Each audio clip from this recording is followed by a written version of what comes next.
Cultural Adjustment. This is a presentation produced by Viv Tom and the International Student Support Team. Culture is like the water we swim in. We don't notice it's there until it isn't. When we change cultures, move to different countries, we notice the differences in culture. Some of the things which people notice to be different when they move outside their usual culture into a different one are the direction of the traffic flow, the weather, temperature, the clothes people wear. Language, obviously, is different, usually. The environment, smells, strangely, getting lost, the food. You might like to think about what was strange and surprising that you noticed when you first arrived. Write down some of your thoughts. If you're working with a group of other people, you can collect your thoughts together and see if any themes emerge. What were you worried about before you arrived? This video link talks about their first impressions and how their expectations were different.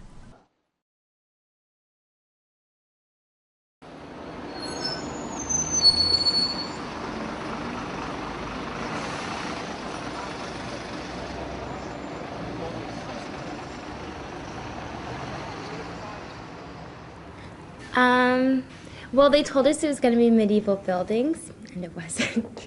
But I really liked the small campus, and everyone seemed really friendly. And I'm living on the American Hall, which at first I wasn't happy about because I wanted to be like immersed with British students. But it turns out it worked out really well because, I don't know, it's kind of nice to have like a core group of people that you can really relate to. And then arriving in October, the weather was, to put it mildly, awful. And the people were different. For the first time in my life, I realized that I was black, because nobody had told me that before. The food was also quite different. We like to cook our food a bit more spicy, a bit more tasty, so to say. Here I found that the order was to have no taste. I was very surprised when I saw many sheep or cows. It's very the countryside, so I live in a very big city in Japan, so it was my first expressions. Well, when I came to England, I didn't really know that it's going to be so multicultural, but once I discovered, it was amazing because it's just all of the world coming here in different.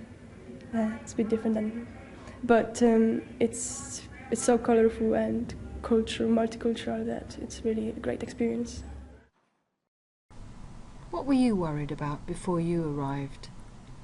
What were you looking forward to? Some students expect British people not to be very friendly, but most students in Sheffield find that this isn't the case. A lot of people are surprised by how multicultural Britain is. I wonder if you were surprised by that, and you might like to think about why Britain is so diverse in its cultural, ethnic diversity. Students are often pleased to have more freedom and to see people enjoying themselves, expressing themselves, perhaps wearing what might be seen as eccentric clothes. Students are also sometimes shocked by extremes of behaviour, the way that fellow students may be drinking quite a lot, wearing quite skimpy clothes compared to the way that people behave and dress in their home countries. You might like to think about how British culture has become quite so individualist and whether this is a good thing or not. Here are some comments about what people expected before coming to the UK.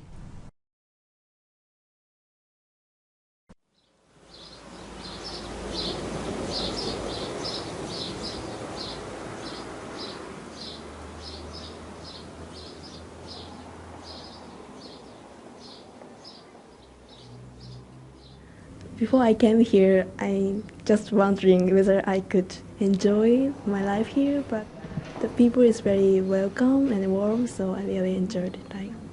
One of the things that perhaps is most important about international student issues is about managing their expectations, making sure that they understand how much money they're going to need to live here, what it's going to cost them to buy things, how far they're going to have to travel to their residences, and managing all of the expectations around the kinds of things which they may not have thought about, but which will not be automatic for them. Whenever, for example, you'd watch the news, in most cases it's always the negative stuff that makes the news. So, although it's a while ago, things like the Brixton riots, for example, would be what would be on the news and so on.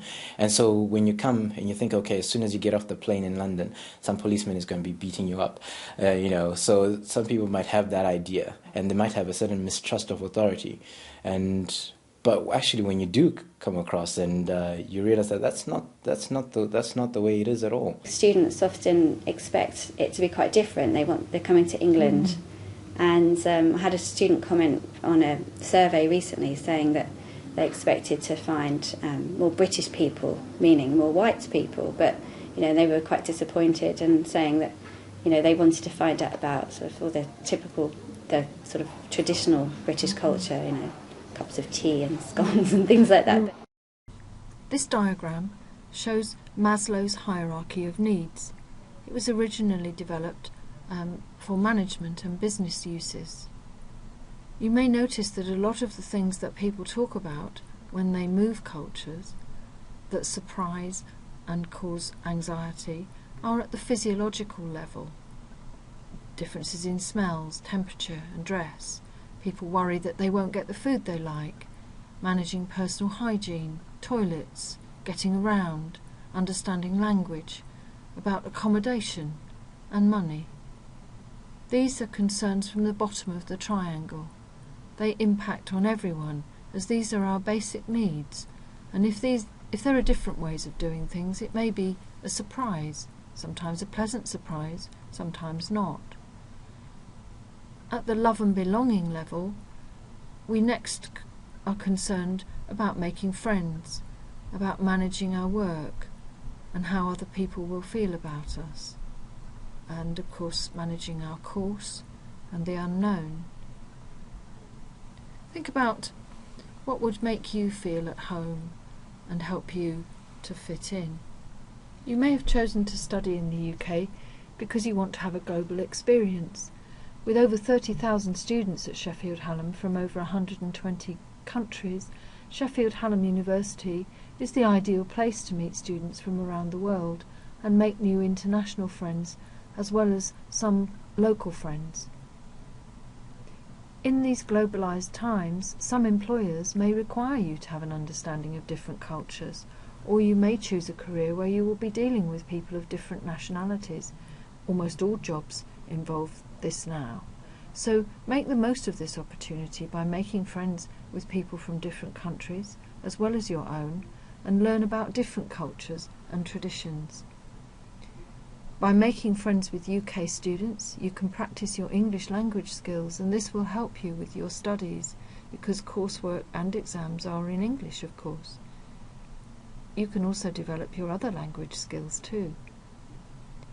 University isn't just about studying. Having a work-life balance is important for your overall well-being. You need a break sometimes, and making friends will help you to remain focused and prevent you from becoming too stressed with your work. Living in a new country can be a culture shock at first because you miss home, so by mixing with other people and making friends, it will help to distract you and use the culture to feel part of the community. It will also give you a support structure if times get tough, because you'll have people to talk to about your worries. Making the most of trying new experiences and visiting new places is all part of what to see and do while you are here. Sheffield is a great city and has lots of exciting activities you can get involved with outside your studies, so you can have fun. Some of our most successful graduates are the ones who are able to manage more. Try to get out of the city as well, into the countryside and to other cities, to give you lots of good memories to take home with you. Every social occasion is a chance to meet potential friends. We hope that you'll make the most of your time here and get talking. It's up to you to put yourself in these situations and be proactive about meeting people. If you sit at home in your room, you can't expect people to come and meet you. Meeting new people doesn't have to cost anything. There's a lot of free options. You can meet people in lectures, at food outlets in the university. You can sit next to someone new or stand next to them in the queue and start a conversation. You can visit the university's Multi-Faith Centre on level 2 of the Owen building and meet people there. Take part in sports activities, attend the gym, meet people who share your passion for being fit and healthy. Freshers' Week at the beginning of the year is a week-long of fun activities and events across the city, and this is a fantastic opportunity to make lots of new friends among the students who are in the same boat as you. They will be eager to make new friends as well. The International Student Support Team provide a wealth of support for you: conversation club, local friends, ice club, cook along, and the International Students Bulletin is a great way to find out about opportunities. Plus there is an active Facebook group where you can meet other students. There are lots of ways you can meet people outside of the university. For example, you could meet people at your accommodation. You could offer to cook lunch for your housemates and get to know them better, or spend time in a communal area in your hall of residence so that you can get to know the other students who live there. You could visit tourist attractions around the city, such as the Sheffield Museum or the theatre, visit coffee shops and the Peace Gardens. If you go to pubs and clubs and bars, you don't have to drink alcohol to make friends. You can drink soft drinks. You can meet people at church or at the mosque or other religious venues. There are plenty of those in Sheffield. And if you get a part-time job while you're studying, you can meet people at work.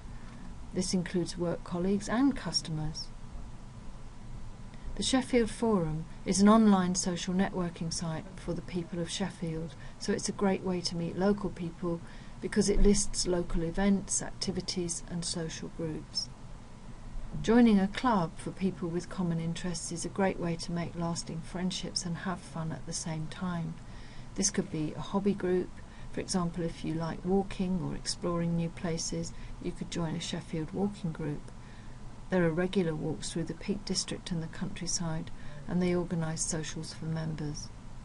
You can use the Sheffield Help Yourself database, which was created by Sheffield City Council to find other social groups. Some tips. It's a good idea to spend some time talking English to somebody every day. This will improve your English. Have a positive state of mind. It's easy to get depressed or overstressed about your course. Try to watch television news or keep up with current affairs. If you listen to the radio, Radio 4 is a talk radio station, and it will enable you to test your accent and try out new words. Introduce other people to your friends. Practice your conversation skills often. Culture is like a pair of sunglasses we wear without realizing it. The way we see the world is filtered through our culture. It affects everything. The way we see things, our perceptions, the way we make sense of other people's behaviour, our judgments and evaluation, and how we feel, how we react. For example, it's natural to feel hostile when we're threatened by somebody's behaviour which is different from the way we used to do things.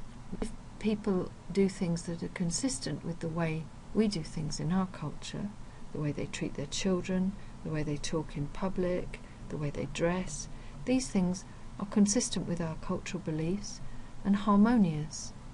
But when we come across people who are different, behave differently, or social events that are different, sometimes we'll come across things that are inconsistent with our cultural beliefs, and this creates conflict and a sense of less safety, even to the degree of feeling threatened. It's good to remember that our culture is deeply ingrained in our lives from the moment we're born, or even before. The way people talk to us, the food we eat, our expectations of relationships, the way people handle conflict in our family, the beliefs, the morality, the patterns of behaviour, both in our families and outside of them. These are so traditional for us, so basic in terms of our expectations of the world, that when we're in a different culture, we have to make an effort to expect something different and not be too judgmental or worried about the way people are doing things differently.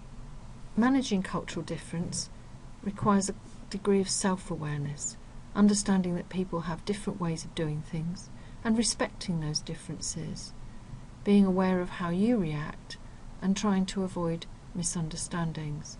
Above all, be aware of being prejudiced, making judgments about people on the basis of what you see rather than what you know. It's good to get to know people, find out a bit about why they behave differently, learn something about their history and how their culture developed.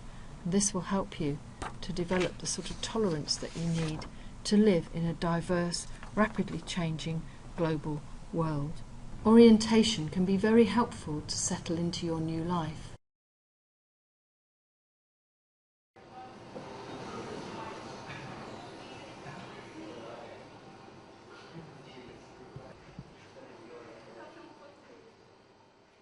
As a visitor, you are more concerned about seeing the sights such as Tower of London and such like. But now when you're coming as a student, the day-to-day issues such as your clothing, where you eat, where you sleep, transportation, how you get to class, all these things, they become the major priorities and they become the main focus of your life. First time I'm actually going out by myself with everything.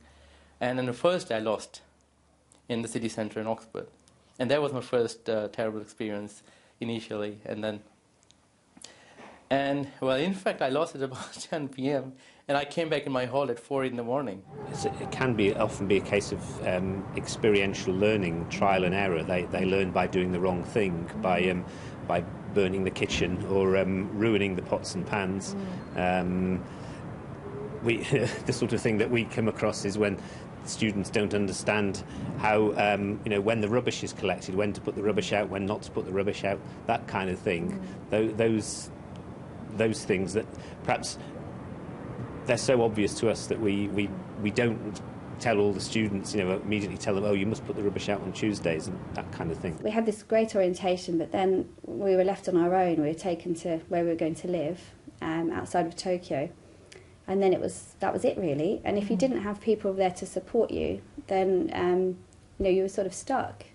And my first trip to the supermarket, I just walked in and I just could not understand a thing. Even though I sort of I think I found pasta sauce and spaghetti, and that was a lifesaver. I thought, I can eat pasta and spaghetti for the next 2 or 3 years, but that's it, because the food was different, not just the language, but I wasn't used to cooking with those ingredients. Well, the food, trying to find fresh vegetables and things that, I think things that have to do with familiarity. Everything is different, so you try.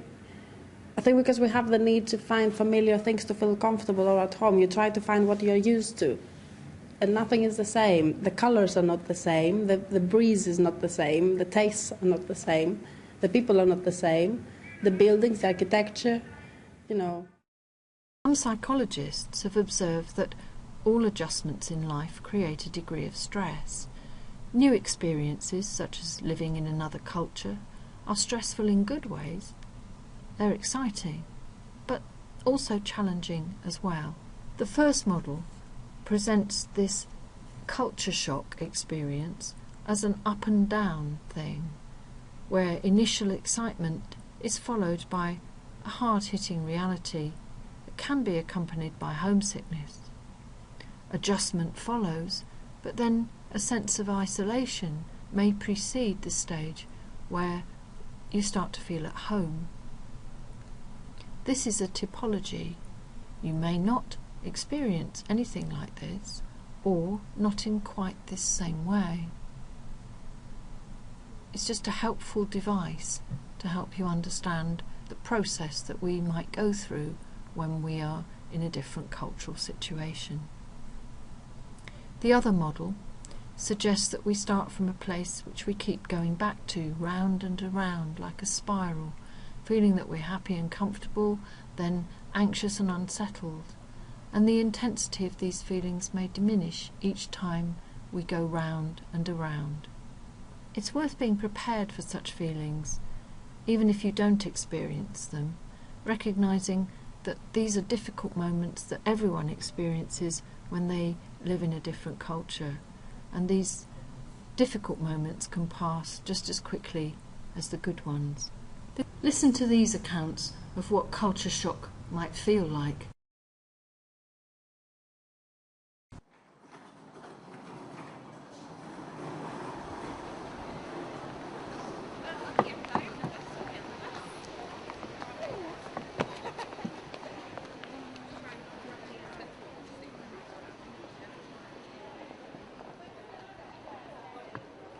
I didn't realize I was experiencing culture shock till I actually reflected on it and went, why was it so hard for me? Why was it? It was because it was a completely different culture, and though I knew about whatever, that it's a developed country and things work X, Y, Z, it's still a new place. I mean, the culture was a big shock. Everything about it, the weather to begin with, because I went to Durham University, which is quite north, and it was very cold for me, being Greek and used to the sunshine. The mannerism of people, I think I was kind of feeling nice about British politeness, but I constantly felt and still feel rude for English standards because I don't know how. There's something in that politeness that is kind of, I don't know how to explain it, but not that we are rude people, but there's something about it that makes us feel rude. In California, everyone's very open and talkative, and even when you pass people on the streets, it's always like, oh, hi, how are you? It's a beautiful day, things like that. Where here, it's very reserved, and I just start speaking to people on the bus and things like that, and I kind of learned the hard way that that's not what you do, because people just look at you crazy. It does feel many times that it's not meant, that politeness is not genuine enough. I'm telling you off now, don't I? But that's what it is. I mean, so there was a battle of that and how to fit in that kind of mannerism that is very kind of welcoming and we are here to help you. But then this kind of lack of, or if it's communicated like that it's not genuine always. I don't know, it's kind of, I didn't know how to behave, and sometimes I still don't know. One of the things that I did find to be quite shocking at first was the use of bad language. For example, on television, because in Zimbabwe that would never happen. No one will ever use profanity on TV. It just doesn't happen. And so that took a while to get used to. And the innuendo and so on that goes on, that's just... And even sometimes in certain people who use them, even in official capacities, they'll use certain innuendo, and that you would never come across. Or if you did, you'd really be causing great offense. So that took a while to get used to. Firstly is the shock which we get, because the society in UK is quite modern, it's quite open in compared to the traditional societies in Asia.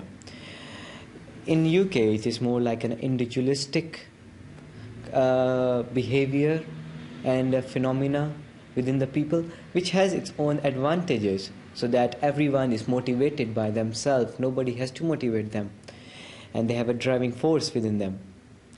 But on the other side, when you don't have your family, you have to make new friends. You hardly know anyone in a new country, in a new environment. It takes lots of courage, it takes lots of effort to be standing here, to be independent. Well, I've been here 6 years and I don't feel at home still. And I mean, a reason for that is that I think I resist in feeling at home because I feel that if I allow myself to feel at home, I might stay here forever. And not that this would be a bad thing, but part of me hasn't decided to leave the other home behind. But the thing is also that I don't feel at home in my home country either. So I think there is something about that when you go abroad, you get caught into this having two homes or two cultures in you, you kind of then lose the sense of home. This brings us to the end of the presentation. We hope it's been useful to you, that you will make valuable friendships in your time at Sheffield Hallam University and have the best year of your life. You can click on these links to find more information.